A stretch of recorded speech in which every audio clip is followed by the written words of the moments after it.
Live Today is brought to you by GCB Bank.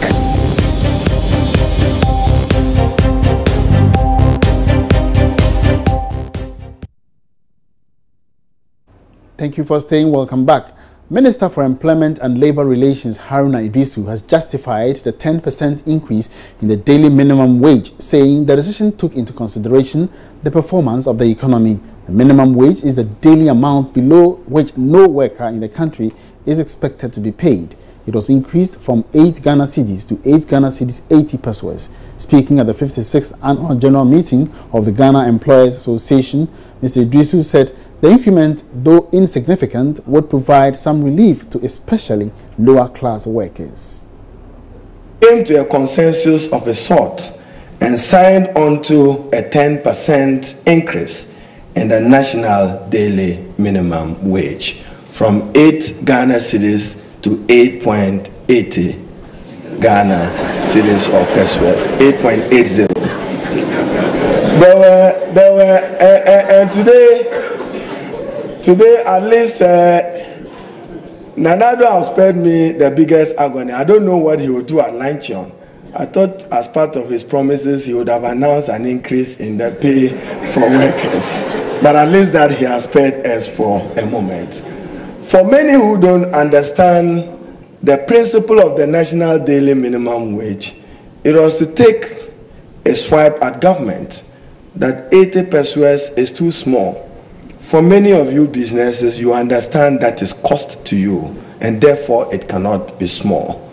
In determining it, we do an overall assessment of the performance of the economy and what its implications can be.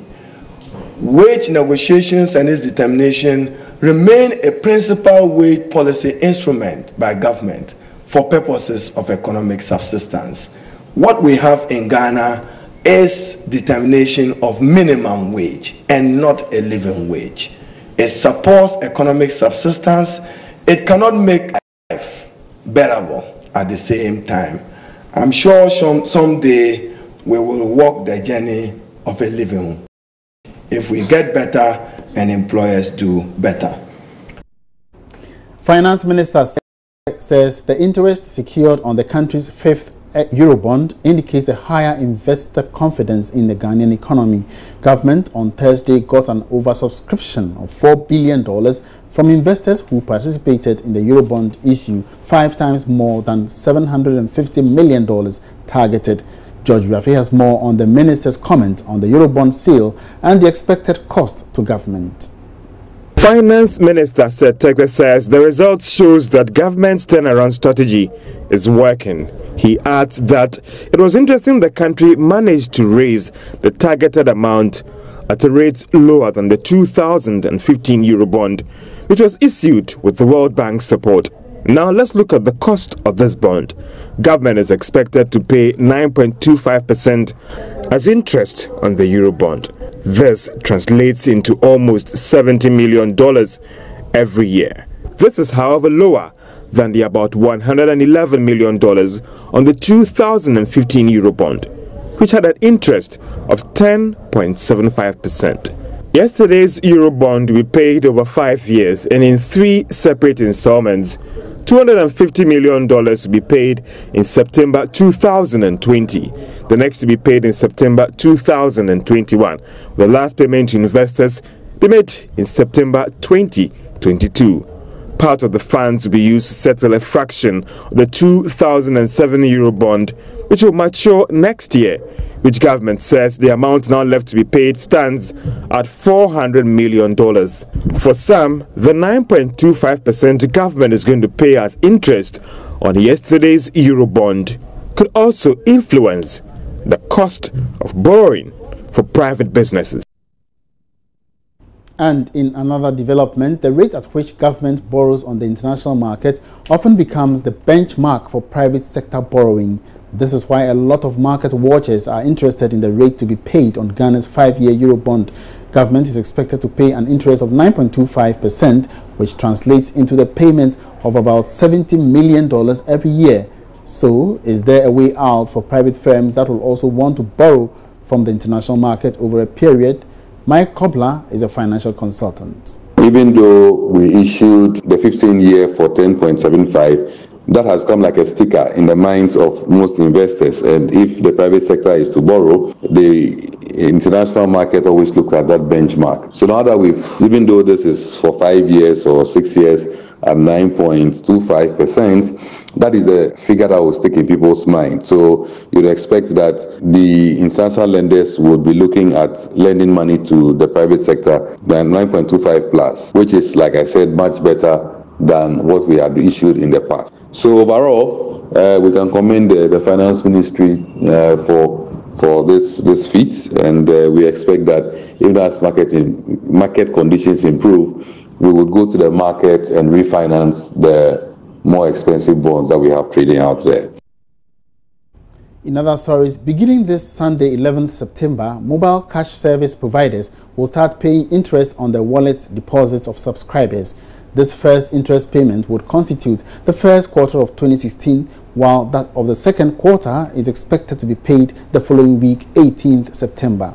The interest payment, which is taking retrospective effect, has been approved by the Bank of Ghana. In this report, Sheila Tamaklo explores what subscribers need to know about the mobile cash service.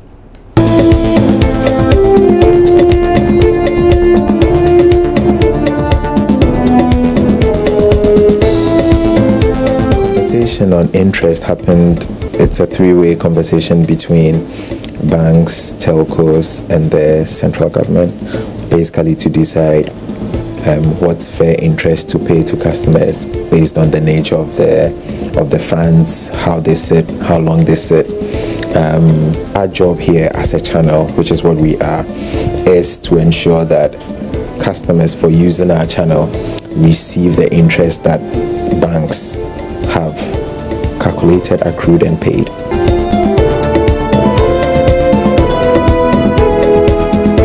The interest is to be computed daily, but aggregated and paid to subscribers every 3 months. Southern Zonal Manager for GN Bank, Kofi Fosu, explains this will be done after discussions between telcos and respective banks that keep custody of the funds. You know, the money, the banks are not going to have the individual telcos customers account. No, we can't manage that. So we are not going to manage micro individual accounts. We are managing the telcos account. And therefore we agree, for instance, if you have 10 million in your account, if you are getting, say, 10-15% on the 10 million, if you move your deposit to, say, 20-50 million, we can top it up to about 18. Goes to the determines how much they will offer to their customers who have wallets. For instance, 10 cedis, 20 cedis, it's up to the telcos. They can do it better. We don't go to that level. We will be at the level of the telcos. The telcos can also graduate the level of their interest. For instance, if you have 50 Ghana in your wallet, you qualify for 2%. If you have 300 Ghana, it will be 5%. If you have 1,000 Ghana, maybe 10%. They can also do that range for customers. The head of Vodafone Cash, Martison Obeng Ejay, also explains how telcos will extend the final payment to subscribers. Now, what happens is that because the money is kept with the banks are the ones who are actually doing the calculation. And all this is a matrix that has been determined together with us and the Bank of Ghana, who is the regulator for both us and the banks. So the arrangement is made. What happens is that for every customer on a daily basis, your daily balance, whatever you left on your phone by the close of the day, is kept in the bank, and so the bank will calculate an interest on that amount, and that amount is divided by what everybody else has kept. Like so you know, it's a big pool, so it's what everybody has against what you had, and it's calculated on a daily basis, divided by a certain amount, and then the average is struck, and everybody gets a payment for what they have kept on their phone for the period.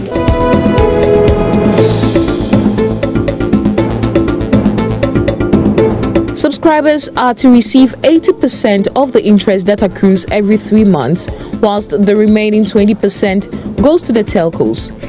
Edmond Bewa is the head. Are supposed to be made. Payments are being made in 2 tranches. The first tranche will cover the first quarter of the year, which is January to March, and the second payment will cover the second quarter of the year. Now, the first payment is expected to be made on 11th of this month, and the second tranche will be made on 18th of this month. But how can beneficiary subscribers access the funds on their mobile phones? The mode of payment will be through your Airtel Money account. So for every Airtel Money subscriber, you will receive an SMS notification indicating the payment that has been made to you. And of course, we will spell out how much you have received, over what period, and how much you have received, for what purpose, and over what period that interest covers. So we'll credit your wallet and send you a message to let you know that this money that's been credited to you, it represents interest accrued over this period. Bank side, what we are doing as Fidelity Bank is we are actually linking our accounts to the mobile money. So if you have a mobile money and you want to link it to a bank account to earn extra income, extra interest, you can do that.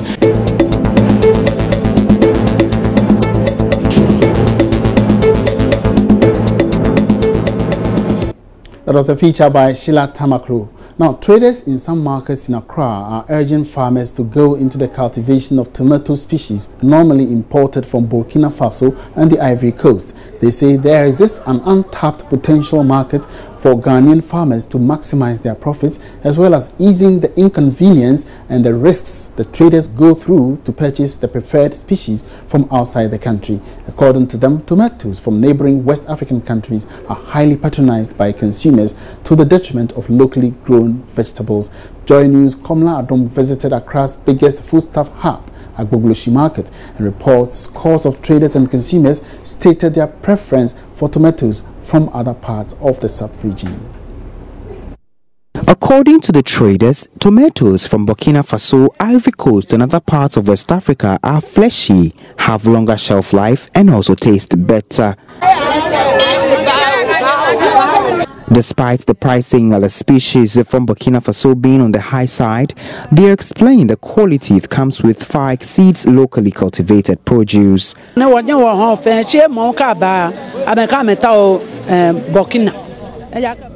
Customers are always choosing the Burkina-based species as compared to our local ones.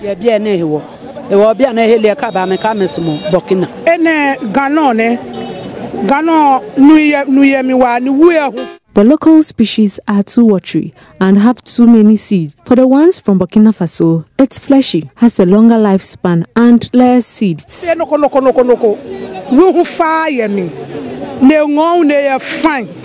For these traders, the high patronage of the fruits received from customers encourages them to travel all the way, defying the associated risks. Some consumers JoyNews interacted with highlighted some of the attributes that endear them to the Burkinabe tomato species.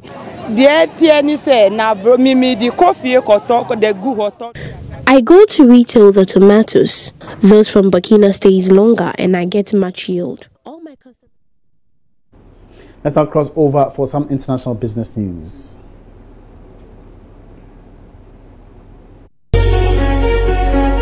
Back now for our interview of the day. Benti Enchil Lecha and Ankuma, also known as Bella, is a leading corporate and commercial law firm in Ghana with broad expertise and experience in providing first-rate legal services for international and local corporations in all sectors of the economy. Speaking to JoyNews in Shira Ado, founding partner Divine Kwekudu Wase Lecha said his quest was to create an institution that could stand the test of time. Let's have excerpts of that interview.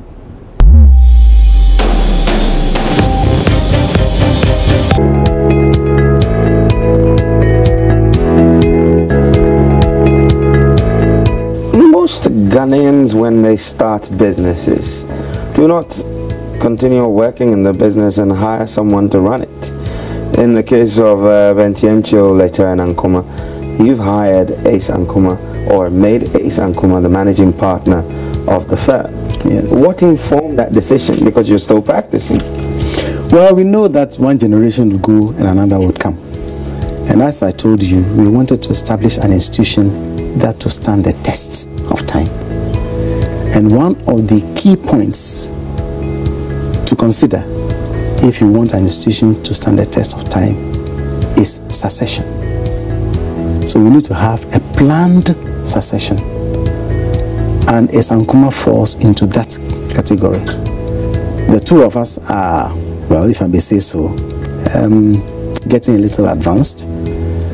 So with a younger person who has learned all the ropes, who has proved himself, who has won the respect of both his colleagues in the law firm and outside, we thought that he can bring fresher idea that any young blood can bring, and help us, help the firm, help all of us to grow, so that it will be clear that yes, indeed, there is a way that you can succeed in this firm, move up the ladder, and that your initiative, your drive, your knowledge is not going to be stifled by an older partner or an older person, that you can shine as much as you can, and that you can have a place in the leadership position of this firm. So it becomes a practical example. As I told you, we have homegrown or house-grown, if I may say so, partners.